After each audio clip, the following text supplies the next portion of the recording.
When I was 12 years old, my mom decided that it was time for me to learn about colporting. So she did the responsible thing of taking me with her. We spent 3 days. She said that colporting was about impacting people's lives, that people were struggling, they were suffering, and they needed Jesus. So we visited them from door to door as she taught me how to use the prospectus and turn it properly and present it to people. Now, that was her version of what colporting was. But from what I could tell, colporting seemed to be trying to sell books to people that didn't want to buy books with the money they didn't have to buy books. Well, after 3 days, she took me to a street and she said, Sam, Little Sam, as she calls me in Portuguese, I grew up in Brazil, Samuelzinho. Little Sam, it's now your turn. Go into the street and visit door to door, house to house, and then you can offer the books, and this is how you do it, and she taught me before. So I looked at her, and I said, no, I'm not going to do this by myself. Mom, I'm 12 years old. I don't want to do this. Yes, you will do it. The mission is important. But Mom, I'm scared. And then she said this sentence that changed my life. She looked and said, the mission is more important than your fear. Here's the thing. I was more scared of her than I was of the people. So I went and I visited from door to door. She said, don't come home until you visited the last house. So I went every single door. And I sold some books too, which was absolutely exhilarating for a 12-year-old. Now, colporting has changed a lot since then. In fact, when colporting first started decades ago, it was basically taking books, knowledge, to people that really needed it and didn't have anywhere else to find it. As colporteurs went from farm to farm, from house to house, they were presenting books to people that really didn't have that much access to information or books. The health information that they found, the biblical information that they found, they couldn't find anywhere else. So the physical presence of the colporter from house to house was extremely important. But then the 21st century comes, and some things change fundamentally. Now people have access to as many books as they can find. They have access to books digitally. They have access to videos digitally. And when people have too much information, it is easy for some to think that the age of colporting is over. After all, when we used to sell books, now we're just giving them away. Well, this couldn't be further from the truth. Colporting is still about implement. Now is the opposite. We are bombarded with information. There is too much information. And in this case, the job of the colporter, the calling of the colporter, is not to just go into a neighborhood and leave, but rather to build long-term relationships with people. To position yourself in their minds as the person who will help them holistically with all the health elements. Physical health, spiritual health, in their relationships, mental health, all of it. If they're struggling in any area, they can contact the colporter. And this is going to prove very difficult for some. There are some colporters in the past that just like going in, selling, and never seeing people again. If you don't want to have long-term relationships with people, then do something else with your life, because colporting isn't what you're called to do. In the 21st century especially, you're the one leading the relationship. What does that mean? It means that once somebody tells you that their friend may be interested, and you first contact them and you present things to them, whether they buy or not from you, the relationship isn't over. Contact them on WhatsApp the following month. How are things going? You told me that you were struggling with your teenage daughter. Are things better now? Here is a video that may be able to help, and you send the video. And you're constantly presenting great content, great helpful content to them. You are bringing value to their lives. A colporter in the 21st century is the one who is constantly bringing value to people's lives, especially when it comes to physical health and mental health and spiritual health and relationships, connecting with Jesus, helping them understand the Bible, or just how to get rid of a fever. It doesn't matter what you are selling. You need to care for the people that you are selling to. But Pastor Sam, you may ask, you just mentioned somebody that did not buy anything. Why would I contact them a month later? Because you care. The most important aspect of being a colporter in the 21st century is caring for people. Actually putting a value on their success being your own success. If their relationships are healthy, you're successful. If they are healthy in their bodies, you're successful. If they meet Jesus and they know how much Jesus loves them, you're successful. Their success is your success. But in order for you to feel what they're feeling, you need to pray for them. In the 21st century, if you are going to really take hold of the opportunities of co-porting in the 21st century, then you need to feel their pain. Ask them how their life is, if you can pray for them in any way. Oh, but they don't know that I'm a Christian, and so on. The other thing about the 21st century is that you need to be transparent. People need to know what you stand for and what you believe. If you're trying to be a secular co-porter, pretending that all you know about is health and you have nothing to do with spirituality, whenever you introduce spirituality or they find out that there is spirituality in the health book that you sold, they will no longer trust you.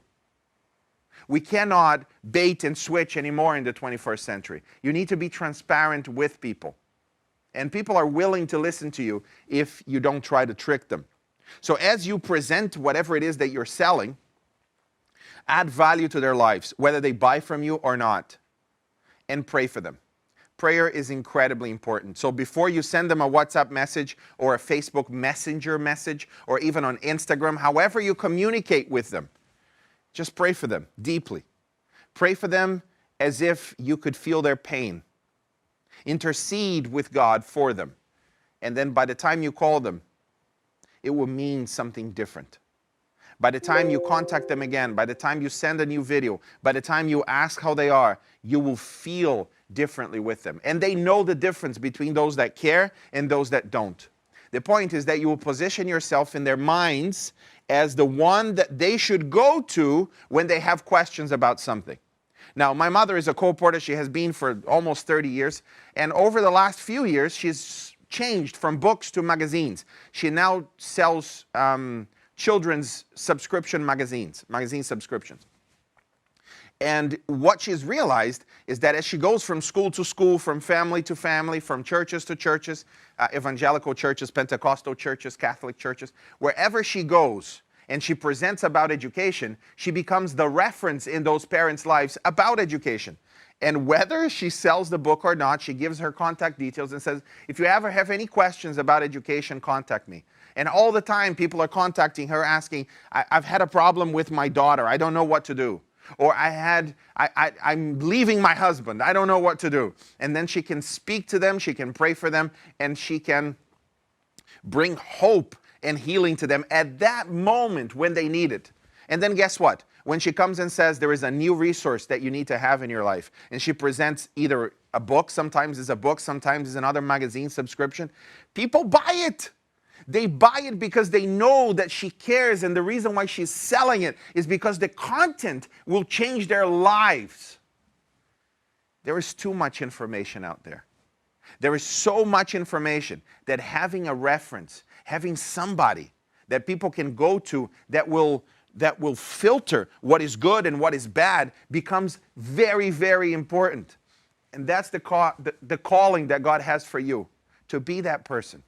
To be the person that will make sense of the world for the people that you are, for your clients. And we call them clients because they're buying something from you. It's an appropriate word. They are your customers. But you are not working for a corporation that is just trying to push books or magazines or whatever else in your field. You are an ambassador of the King of the universe. And God, every day of their lives, He wants to be part of their lives. And you're the one who gets to contact them constantly. You see, a church member has some friends, but it's difficult to bring about spirituality in that context. And then you have pastors who are very dedicated to the keeping up of the administration of their churches and preaching and visiting. There is no one else in the Adventist church that can do what a co-porter does. Don't think for a second that co-porting is dead in the 21st century because people no longer buy books. Listen, the point was never the books. The point was impacting people. It has always been. And now you have these little devices right here. And these little devices are the very thing that enables you, that gives you the tools to have a profound impact in people's lives today, next month, the following month, the following month. Every month Each of your customers need to hear from you. And you need to be interested in their lives. It's our time. Look here. It's our time. Colporting is more relevant now than it has ever been. And you can do it from anywhere you are in the world. Here's the other thing. There are some shifts that will have to happen to colporting when it comes to geography. Because people can offer these relationships, these life-changing relationships, to people that are living very far from them or near them. So we're all trying to figure out exactly how we're going to do this best. But your role is to care for people so that you can have an impact in their lives long term. And when they have questions, they'll come to you. Oh, Pastor Sam, but I really don't want people annoying me all the time. I just want to sell the book and be done with it. Well, then there's very little room for you in the 21st century colporting. But there's very little room for you anywhere. Because in the 21st century, companies need to care. And companies that don't care about their customers, they'll be very short-lived. A few months ago, I bought a light strip for my garden. It was an LED light strip that talks to Alexa. It was only $15, but it was amazing because you could tell, Alexa, turn the garden green, and then the light would turn green. And it would say, Alexa, turn the garden red, and it would turn red. And within a week, it stopped working. And I thought, well, it's $15. What am I going to do? Let me try and send it back. And I'm debating whether to send it back or not. It's still under warranty. What do I do? And then I get this thing in the post. And it's a picture of the 16 people in the team of the company who sold me those lights. And it said, we are delighted that you bought one of our products. And we hope it's been great for you. If you ever need anything, contact us. I didn't ask for that correspondence. And it was only $15. Well, guess what? I am a loyal customer now because I wrote back to them and said, it stopped working, but I love the card that you sent. Within 15 minutes, they wrote back. Just take a video of what's not working, and if we can't fix it from here, we'll send you another one. Do you think that when I'm going to buy anything to do with lights, I'm going to any other company? No. Why? Because in my mind, lights belong to this company. They occupy that position in my mind. And this is sales in the 21st century. And colporting is no different. So the calling to you is to care for your customers like Jesus does. Well, guess what? That was the calling in the 20th century too. Nothing changed in that regard. Jesus wants to impact their lives. In the past, the book was the most important thing. Today, well, today it's you and how you will speak life into their life constantly. This month and next month and the following month and the following month. Well, when do I stop, Pastor Sam? When Jesus comes. That's when you stop. Whether they buy from you or not, because when they realize that you care for them more than you care for their money, they're going to start buying from you more than you can imagine. And you need to sell. I have been a colporter for 8 holidays. I would call it a vacation, but it really wasn't because it's hard work. You need to sell, otherwise you don't eat. You need to sell, otherwise you cannot sustain yourself. There is nothing dirty about selling. There is nothing wrong with selling. It is amazing when people are willing to part with their money for a resource that you are bringing to them because it will be helpful to them. There is nothing wrong with measuring how many sales you had. Every day when I used to colport, I used to leave the house without any money at all whatsoever. And if I didn't sell anything, even cash, then I wouldn't eat. And as you can see, I love eating. So that was a great motivation. Whatever motivates you, you need to remember that the impact and the health of your customers is more important than their money. And when they see this from month to month, every time you call them, every time you have a new book or a new magazine subscription or whatever else you're selling, they will pay attention to it. And they will want to buy it because it comes from you. And you care deeply about them. In the 21st century, the calling to you is to care. The same as the last century. And I hope and pray that this movement of colporters will only increase until the second coming of Jesus, when we will all be taken